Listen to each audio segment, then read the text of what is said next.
오늘 우리에게 주신 하나님의 말씀은 여러분 우리 누가복음 24장 말씀입니다. 24장 1절부터 12절 말씀, 우리 말씀 받들 때에 자리에서 일어나서 하나님의 말씀을 받들도록 하겠습니다.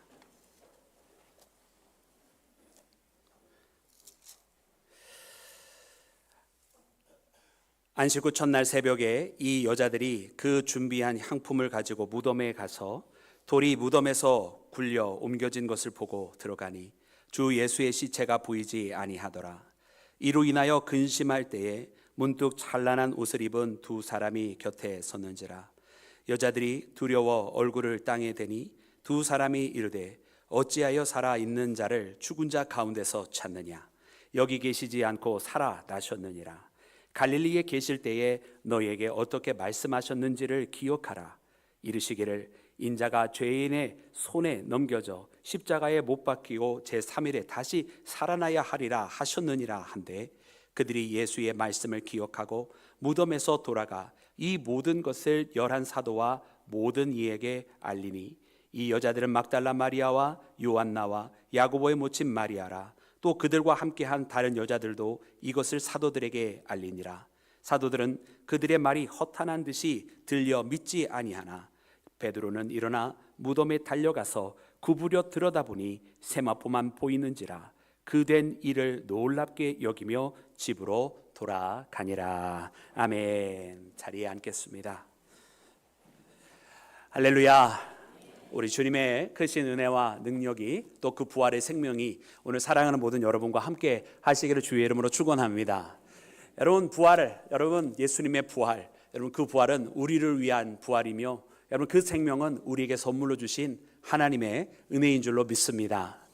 여러분 우리 1년에 우리 크리스찬들이 가장 큰 주일이 있다고 한다면, 물론 모든 주일이 다 은혜의 날들이고 예수님과 함께하는 날이지만, 그래도 그 중에 하나를 꼽으라고 한다면 바로 이 부활절이야말로 우리 믿음의 핵심이자 본질이라고 믿습니다.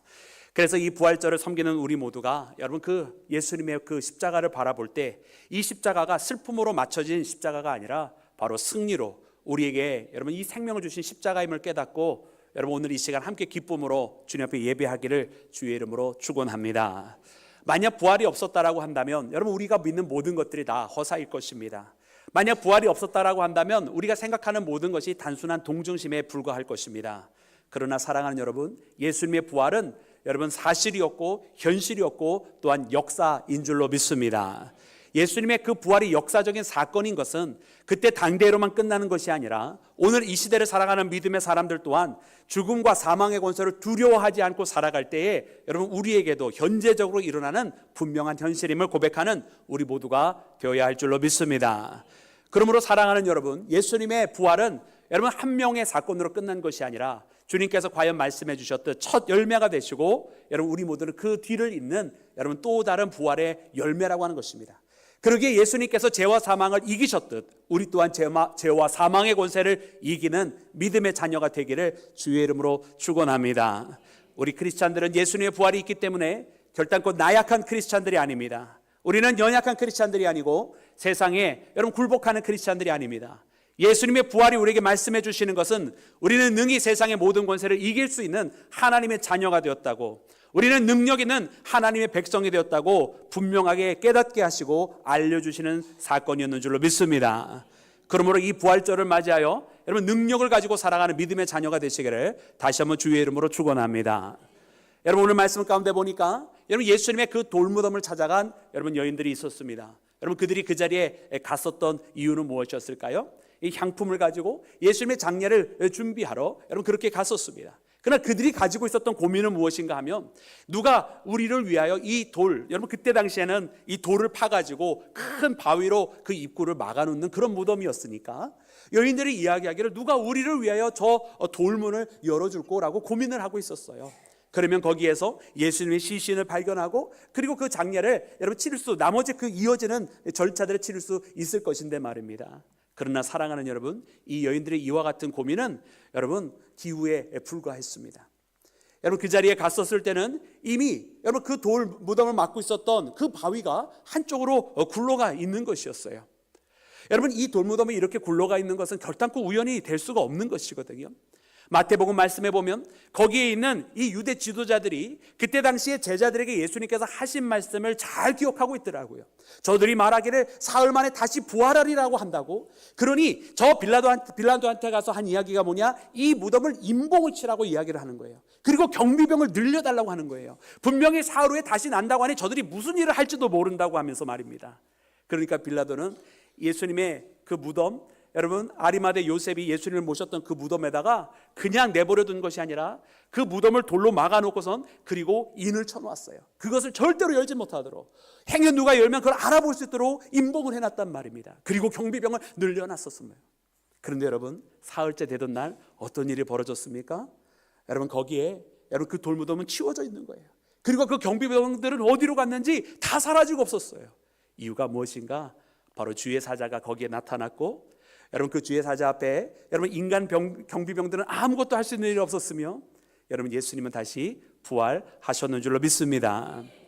여러분 오늘 이 말씀 가운데 보니 여러분 이 여인들의 예수님이 부활하셨다는 그 소식을 듣게 되는데요, 여러분 이 놀라운 소식을 듣고도 그들의 첫 반응은 뭐였냐면 안타깝게도 당황함, 놀람, 또 믿지 못함, 아마 이런 것들이 먼저 그들 마음 가운데 있었어요. 왜냐하면 말씀 가운데 보니까 그들이 예수님의 시체가 보이지 아니한지라라고 기록이 되어져 있을 때에 어찌하여 너희들이 살아있는 그분을 죽은 자들 가운데서 다 찾고 있느냐라고 하는 천사들의 이야기를 듣게 됩니다. 여러분 이게 무슨 뜻인가요? 그들이 처음 발견하고 예수님이 계시지 않는데 그들의 모습은요, 당황, 초조함, 그리고 놀람, 여러분 이런 여러 가지 복잡한 심경이 그들을 사로잡고 있었다고 하는 것을 가르쳐 주시는 거예요. 그러니까 천사들이 이야기해 주는 겁니다. 그분은 살아계시다고. 왜 살아계신 그분을 자꾸 죽은 자 가운데서 찾고 있느냐고 말입니다. 여러분 이 여인들이 이렇게 될 수밖에 없었던 이유는 무엇이었을까요? 여러분 그들 또한 예수님께서 분명히 살아난다고 이야기했지만 어쩌면 마음 한켠으로 진실되게 그 말씀을 믿고 있지는 못했던 듯한 것 같아요. 그러니 첫 반응이 분명히 살아나신다고 했는데 이제 살아나셨네, 이게 아니라 막 예수님의 여러분 그 몸을 찾고 있는 거죠. 여러분 어쩌면 우리의 신앙이 이럴 때가 참 많이 있는 것 같아요. 예수님의 말씀을 듣고서 익히 알고는 있지만 그 익히 알고 있는 대로 바로바로 우리의 믿음의 표현들과 삶의 선택이 이루어지는 것이 아니라 그 말씀은 들어서 알고는 있는데 그것은 한켠 어딘가에 있고 우리의 선택을 끊임없이 세상의 이치와 세상의 법리대로만 판단하고 세상이 우리에게 알려주는 그 지식만이 참되다고 생각하면서 우리의 모든 선택이 이루어지고 있는지 모르겠어요. 그러므로 주님은 오늘 이 주의 천사들을 통해서 우리에게 알려주십니다. 살아계신 그분을 죽은 자 가운데서 찾지 말라고. 주님의 놀라운 그 은혜와 하나님의 뜻을 세상 가운데서 찾지 말라고. 하나님의 말씀을 기억하는 우리 모두가 되기를 주의 이름으로 축원합니다.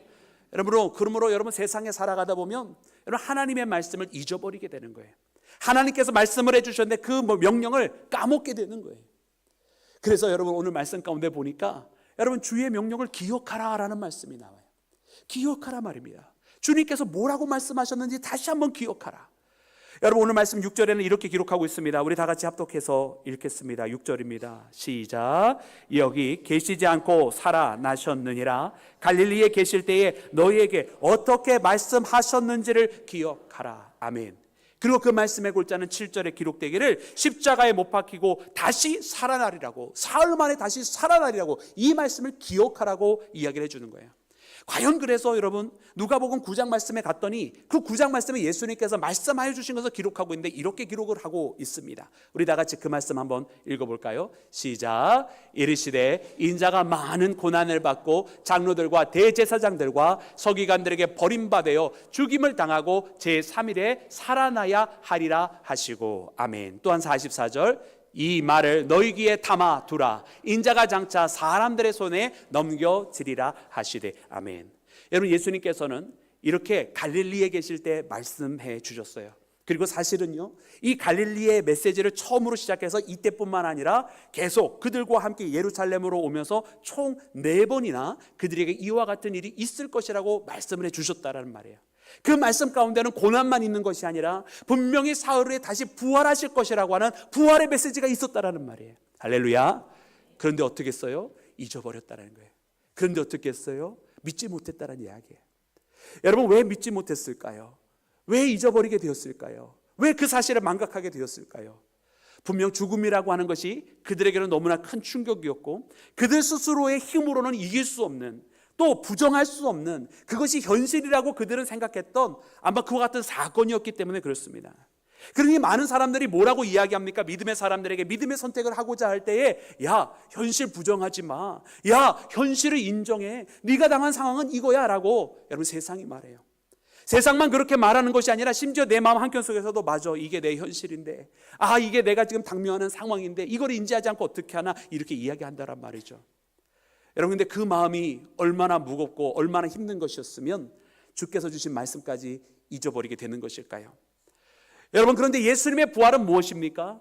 여러분, 예수님의 부활은 그처럼 하나님의 말씀을 망각하게 만드는 세상의 무거운 짐을 다 다시금 내어버리게 하시고, 세상이 말하는 그 상황이라고 하는 것, 세상이 말하고 하는 그 현실이라고 하는 것이 진실이 아니라 진정한 현실은 하나님께서 알려주시는 것이야말로 진정한 현실이라고 하는 것을 예수님의 부활을 통해서 알려주셨는 줄로 믿습니다.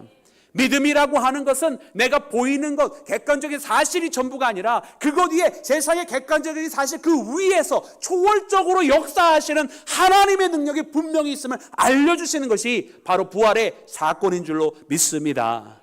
그러므로 사랑하는 여러분, 오늘 우리가 그 부활의 신앙을 가져야 할 줄로 믿습니다. 여러분, 이처럼 그 부활의 이야기를 듣게 된 다음에 여러분, 그 다음에서야 그들이 비로소 예수님에 대해서 증거를 하기를 시작을 하는 거예요. 여러분, 다시 살아났다라고 이야기를 하기를 시작을 하는 거예요. 여러분, 제자들에게 그 이야기를 했을 때 제자들도 믿지를 못하는 거예요. 왜? 부활하신 예수님에 대한 이것을 믿기가 너무나 힘드니까.